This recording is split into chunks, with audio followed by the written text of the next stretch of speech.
Okay, one thing you need to understand about Photo Universe straight off the bat is that this is a work in progress. This is adaptation of ideas and methodologies to the new digital technologies. And when is it too much, and when does it take the fun out of it? When does it make it better? When does it make it enjoyable? When does it suck? Okay, and I'll tell you right now, I've only recently in the past day or two, because of the Fuji X system, realized I hate digital photography. All right, I took a year off from Photo Universe making any videos because I just wasn't interested. Photography had become really boring to me, and it's happened before in the past, but that was pretty bad. It was like, you know, and trying to wrap my brain around why, you know, I figured it'd come back, I'll be into it, whatever. And the Fuji cameras have made me realize I hate digital photography. Okay, I hate Photoshop. I hate sitting at a computer and taking a piece of crap image and turning it into a Van Gogh. I mean, and that's what you can do with Photoshop, and that's crap. All right, I'll tell you straight up. That's, if you go to my PBase site and you look at my photographs on there, those are mostly right out of the camera to a certain extent with a little bit of Photoshop manipulation. But if you were standing next to me when I clicked the shutter, you'd go, yeah, that's what it looked like. Okay, I haven't spent a lot of time in Photoshop. And you know, certain photographers, they shall remain nameless, keep raising the bar on that, where it's got to be like this high voltage, mega whatever. I'm not interested. That's not photography to me. That's graphic arts, and there's nothing wrong with graphic arts, but it's not photography. Okay, so I hate digital photography. I hate Photoshop. I've always hated Photoshop. I hate Photoshop. It's expensive. It's, the learning curve sucks. And I've been using it for years, and I'm pretty good at it. I've taught classes in Photoshop, but the truth be told, I hate it. I don't like using it. I don't like doing graphic arts. I'm a photographer. Okay, and the Fujis have made me realize that. All right, so why have the Fujis made me realize that? That's because the Fujis, with the Fuji cameras and those film simulation modes and the processing in the camera, I'm getting absolutely beautiful JPEGs. It's all the, you know, it's like getting to pop all the balloons but not having to blow them up. Okay, with Photoshop and the way, you know, the way I've been approaching photography, digital photography up till now, it's been all blowing up balloons and no popping, no getting the fun of popping them.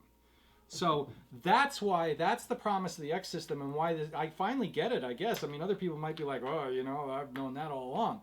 Well, you know what? I finally come up to speed with that. And I've realized that I haven't enjoyed photography so much and so long, because, you know, I take a picture and I look at the back of the screen, or I put it up on the computer, and I'm like, yeah, that's a photograph. That's what I'm looking for. So let's talk about this X Pro1 and why that's sitting here, because it's got that magic. All right, I can shoot JPEG all day long with this. I don't have to screw around with RAW and processing on.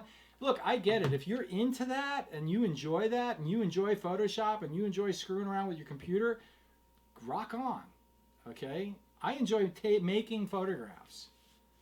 You give me a film camera with slide film in it, or you give me a camera like this, I could shoot a JPEG and get a beautiful image on the back of the screen, and I don't really have to go into Photoshop and do this great graphic arts project for each image. I'm into it. So that's the promise of these Fuji cameras, and that's what they're delivering. And now that I've got that figured out, man, I'm all over it. And guess what? The Fuji cameras, no other camera has done this for me. The Fuji cameras have opened up my thinking to a completely different way of working, which is brilliant, because the technology in these cameras allows that to happen, to the point where I'm going to go back and see if I can't screw around with the settings on my Pentax DSLRs so that I can shoot JPEGs out of those and see how close I can get to what the Fuji's given me, now that I know what to shoot for, right? So let's talk about the X Pro1. Very little to talk about. I wish it had the electronic viewfinder of the XE2, and the next, like the X100S has, okay? The hybrid viewfinder in the X100S, when they adapt that into the X Pro S or the X Pro 1S or X Pro 2, brilliant. I'd like to see the two-way plug-in so I can put my video microphone into my X Pro 1 like I do on my XE2, because the XE2's, I'm using that for this video right here, right now. Other than that, weather seal it, and you're good to go. I'm done. I get it. I'd like to see that screen that's on the back of the XE2. So, but there's, you know, the biggest thing that I complain about, or that kind of wigs me out on the X Pro 2, and I've learned, and it's one of those things where it's not doing the way I want it to do it. Like I've got the XE2 and the X100S doing it, and all my Pentaxes, is that after I take a picture, out of habit, I look back just to give it a quick look to see what's going on. And the X Pro 1 doesn't display on the big screen. The X Pro 1 displays it in the viewfinder. And I think it's because the processor's too slow for the eye sensor to switch back in time so that I can get it on the back screen. That's my really only complaint with this camera. My biggest complaint with the system is that there's no decent TTL flash for these things. So I'm waiting for a decent TTL flash. Other than that, like, I totally get it. Okay. The X Pro 1 with the 14, 23, 35, and 56 is going to be an absolutely killer prime rangefinder, optical viewfinder, walk around all day long, switch those lenses. Brilliant.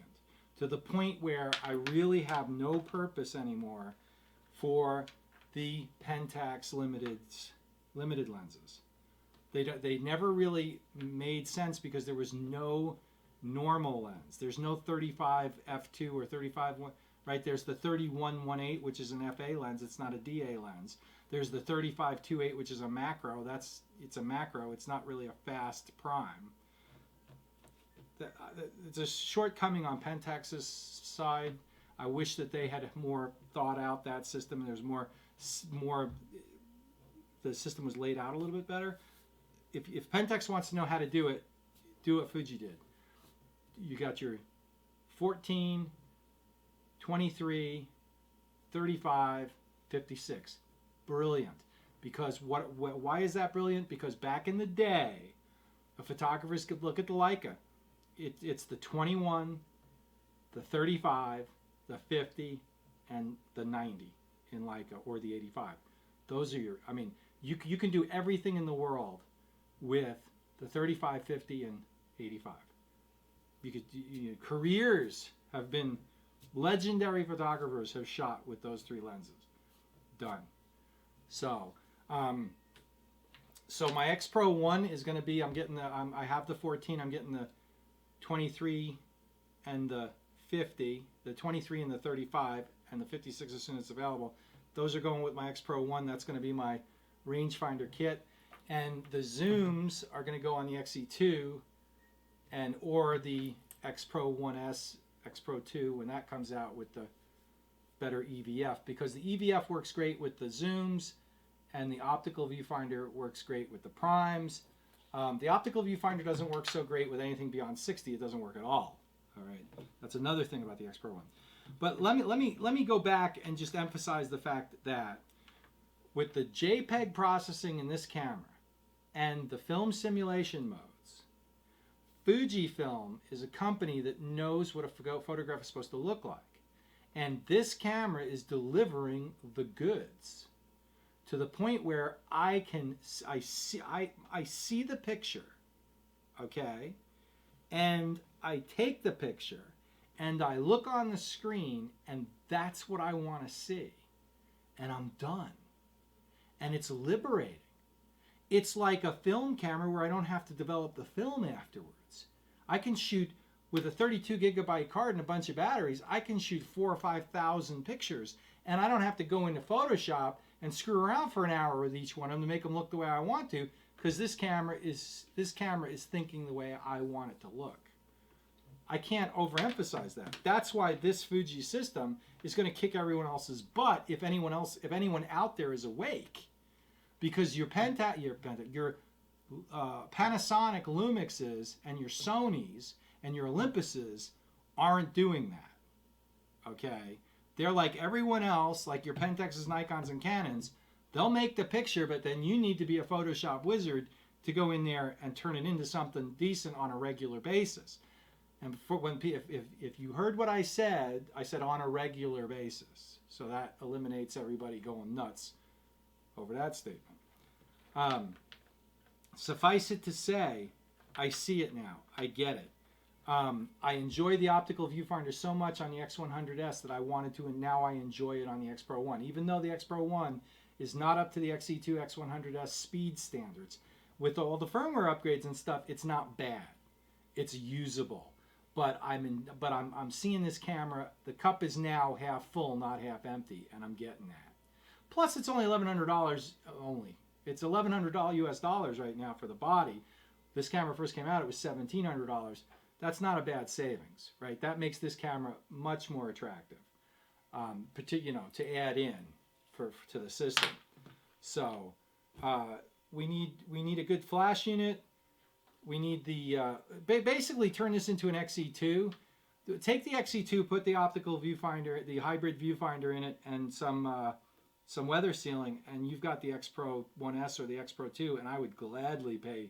Isn't it funny how times have changed? I would gladly pay $1,700 for that camera, and with a Pro flash unit, you guys come up with Fuji comes up with a Pro flash unit, I'm all over it. So that's my X Pro 1 review or impressions. Like, I get it now, okay, and the key to the whole system here, the reflection on the system, is the liberation of being able to shoot professional quality JPEGs and JPEGs that are artistic and reflect what I want to say photographically without having to go into Photoshop and pull teeth. It was no fun. That's no fun. That's blowing up the balloons. That's not popping them. Okay? With the Fujis, I get to pop the balloons all day and I never have to blow one up, if you get that analogy. So that's where we're at with the Fujis. So that's Ed with Photo Universe, and that's the thoughts on the X Pro 1, which, if I do it by camera body, it reflects on the whole system. And I get to hammer home those points again. We need a flash system. We need a decent flash unit. That EF42 ain't it. That's kind of hokey. So, now, having said that, the high ISO stuff coming out of these cameras is so good, maybe we don't need a flash system, right? But we do. So, Fuji, get on it and get it out there soon. But great job on the lenses. Really looking forward to that 5612. That should be fun. So, all right, that's it with Photo Universe. Have a good one. And what do I got left? I did the X100S, and now I've done the X Pro 1. And when I have something to say about the XE2, I'll be all over that. That really is the most versatile camera of the bunch right now in terms of speed and everything. And the video and everything else. It takes my microphone. That's awesome. And on and on and on. So, but we'll save that for when I have something to say about the XE2. Ed with Photo Universe, have a good one. And don't worry, Pentax fans. I still love my Pentaxes, but you know what? They're relegated to the heavy-duty workhorse zooms, the 16-50, the 70-200 Tamron, that kind of stuff. The Fujis can't do that yet. Jury's still out, and there's time, and Fuji seems to be heading in the right direction. We'll see what happens. And if I find some settings on the Pentaxes that give me the Fuji JPEG kind of thing happening, I will do a video on that too. So that's it with Photo Universe. Have a good one, and we're really enjoying photography again, because now it's about getting to pop the balloons and not having to always blow them up and not get to pop them. So that's the analogy for today. Have a good one. Thanks.